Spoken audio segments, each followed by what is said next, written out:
Every soul carries a secret, even from itself. Here, its true name is kept. Welcome to LibCurio, Library of Curiosity. Now tread softly and the chapter begins.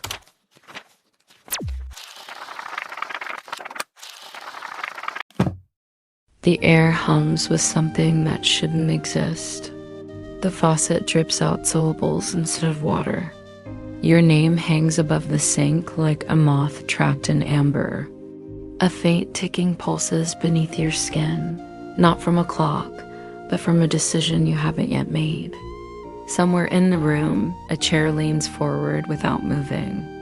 And then it happens, a quiet click, the sound of a door you never locked, unlocking itself from the inside. You like to believe you are the one steering. Hand on the wheel, eyes forward, captain of your own ship. But beneath that hand, beneath the skin, something moves first. An impulse older than language, a hand beneath your hand. Before the thought appears, a decision has already curled itself inside you like a seed splitting in the dark. Your yes and no are echoes, not origins. You are the messenger, not the author. Modern neuroscience whispers this with the cold precision of a scalpel. Your brain decides before you do. The readiness potential blooms milliseconds before consciousness catches up. By the time the I arrives on stage, the script has already been read. Heraclitus once said, "Character is destiny." But what if character is just the costume worn by something even deeper? Something you can't see but always feel breathing against the back of your skull? Think of it.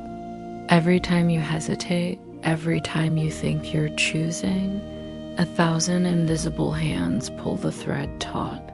Memory, trauma, bias, hunger, loneliness, echoes. By the time your mouth opens, the choice has already walked the hallway, turned the key, and left. And yet you call it will. You sign the decision as if you wrote it. But what if the self that signs is not the self that decides? Every mirror is a door that pretends to be flat. The whisperer of unseen rooms. There is a city where mirrors speak before mouths do. The streets are narrow, paved with black glass, and every corner houses a mirror that doesn't reflect. It remembers. When someone walks by, their reflection lags behind for a breath too long, whispering a decision they haven't made yet. The citizens of this city wear long coats with no pockets, because secrets here are not kept in cloth, but in the pause before a movement. You find yourself standing at the entrance. You do not remember arriving. A bell tolls, though no tower stands. The air carries the smell of something faintly sweet, like burnt sugar or memory itself being seared. A woman approaches. Her face is veiled in smoke, her steps weightless. She raises a hand to greet you, but her reflection lifts it before she does. You realize, with a cold slide down your spine, that in this city, shadows lead and selves follow. Your reflection is the puppeteer, your body, the marionette. She speaks in a voice shaped like wind through an abandoned temple. You think you decide, but here, what you will do is already done. The moment is only catching up. You take a step back, but the sound of your own footsteps has already echoed, a second too soon. You have never felt more late to your own life. As you walk deeper into the city, the mirrors begin to hum. Not a song, but a language made of unfinished thoughts, the kind that almost surface when you're half asleep, before the mask of the day clicks back into place. Each mirror shows you doing something you will do, seconds, minutes, hours ahead. You watch yourself turn down a street you haven't chosen. You watch your lips form words you don't remember knowing.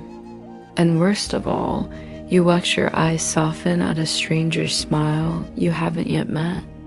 There is no horror like seeing your future self moving without you. At the city center lies the Hall of Echoes, a vast room with no ceiling, just black sky leaking through cracks in time. Here stands the mirror of the root. It doesn't show your face, it shows the reason before the reason. When you step close, the glass breathes. A cold fog blooms against your skin. You lean in, and you see it, a small, quiet figure sitting inside your reflection like a child at the bottom of a well. Its hands rest on a wooden puppet stage. Above it, strings lead to your every gesture. The child tilts its head, and your hand tilts with it. It blinks, and your eyelids obey. No sound comes out of its mouth. It doesn't need to speak. It has already decided. The woman from before stands beside you again, though you never saw her approach. People come here, she says, when they can no longer pretend. They call the one inside the hidden self not good, not evil, just dot first. You whisper something, maybe a protest, maybe a plea, but your reflection says it before you. In this city, free will isn't a law, it's a performance.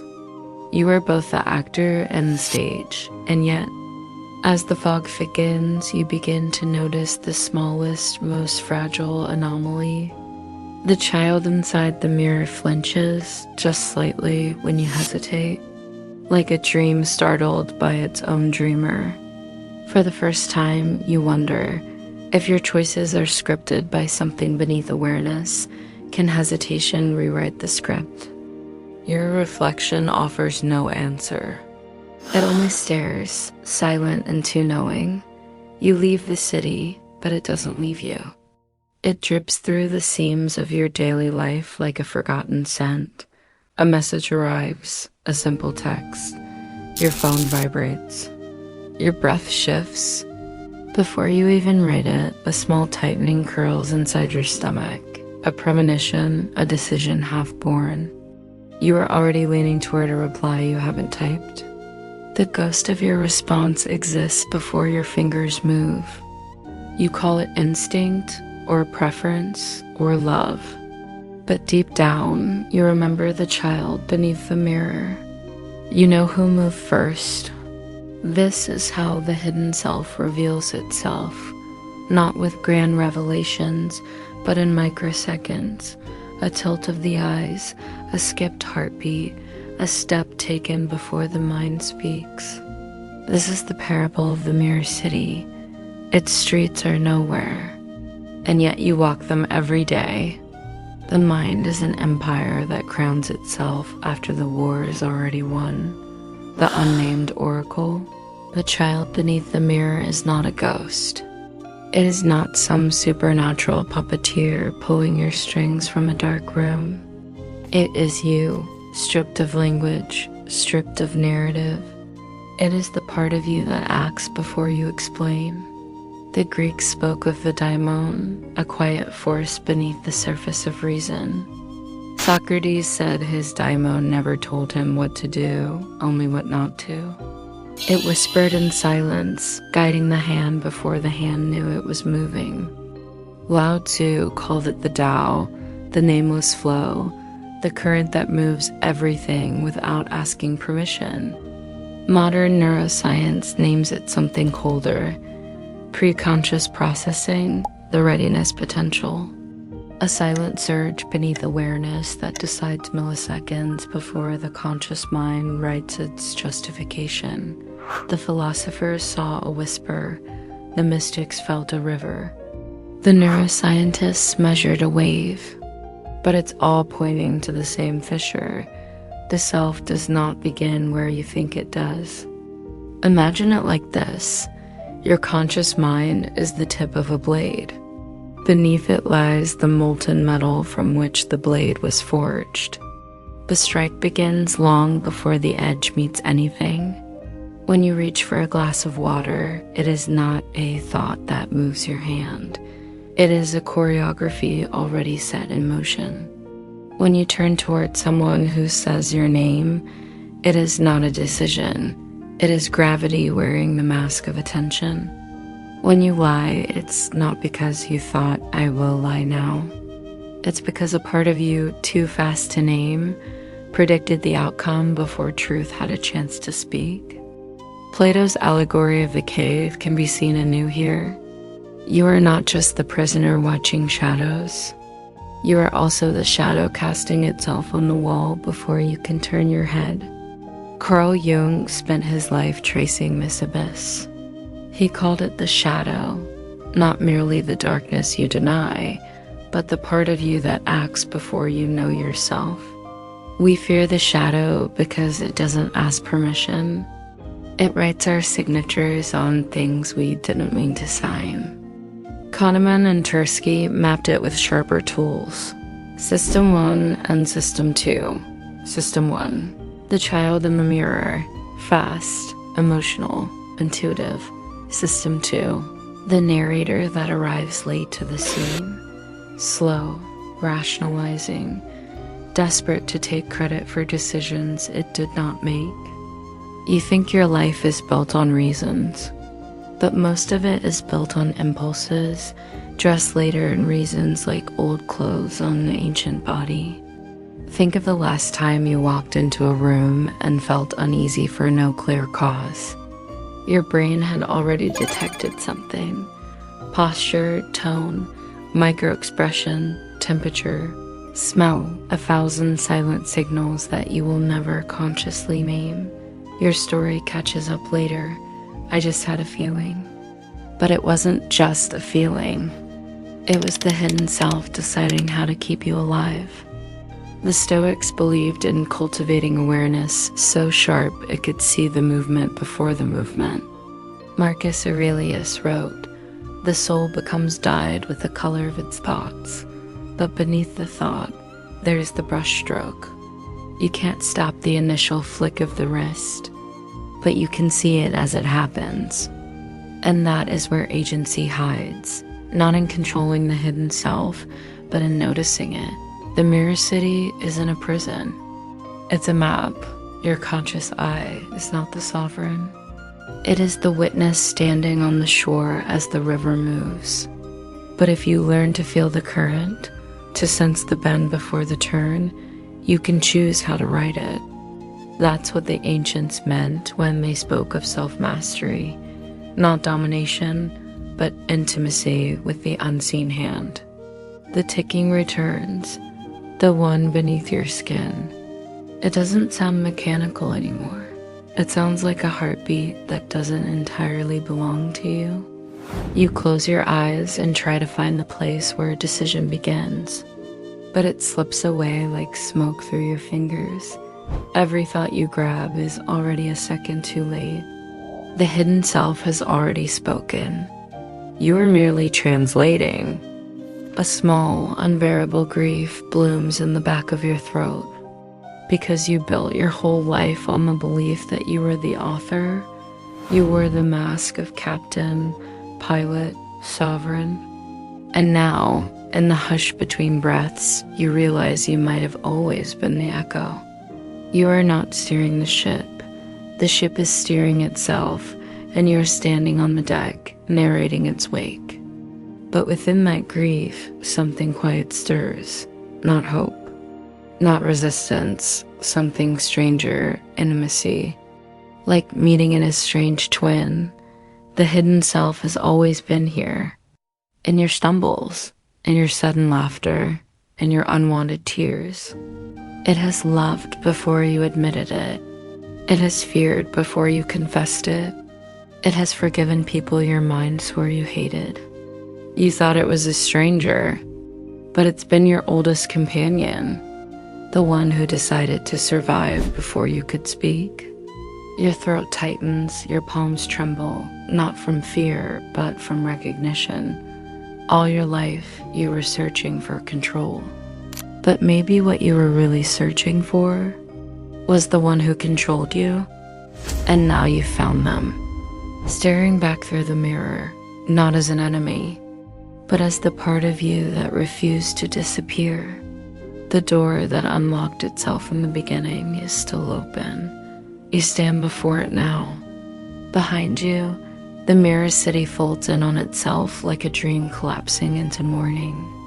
Ahead, only a dark hallway breathing softly, as if something in the dark is waiting for you to step first. You don't move, but a part of you already has. The child beneath the mirror hums somewhere deep inside your ribs. Not a lullaby, not a command, just a pulse. Like the quiet throb of a thought that doesn't need words. You could close the door, seal the hidden self behind glass. Pretend again, return to the clean lie that your choices are yours alone. Or you could follow the pulse. Walk into the dark not as its prisoner, but as its accomplice. Not to control it, but to meet it in the space where decisions are born. The philosophers will tell you agency is an illusion. The mystics will say it's a river. The neuroscientists will say it's a delay, but maybe it's none of those things. Maybe agency is just this. Standing at the threshold between impulse and awareness, listening, the hallway breathes again, you take a step, or it takes a step with you. Either way, the world tilts. Then something ancient smiles beneath your skin. No ending, no certainty. Just the sound of footsteps weaving themselves into a story you haven't yet decided to tell. Sometimes you are not the voice. You are the breath beneath it. The self you perform is a story told after the fact, a candle remembering the match that lit it. And yet, you're here, listening to the quiet pulse that moves everything. Maybe that's enough, not to master the hidden self, but to meet it. Not as a stranger, but as the first truth you ever carried. If this spoke to you, wander deeper into the Library of Curiosity playlist. Each voice adds to the conversation. Each question deepens the paradox we share. Subscribe, and until next time, stay curious, stay unsettled. LibCurio never closes, and the next chapter already waits.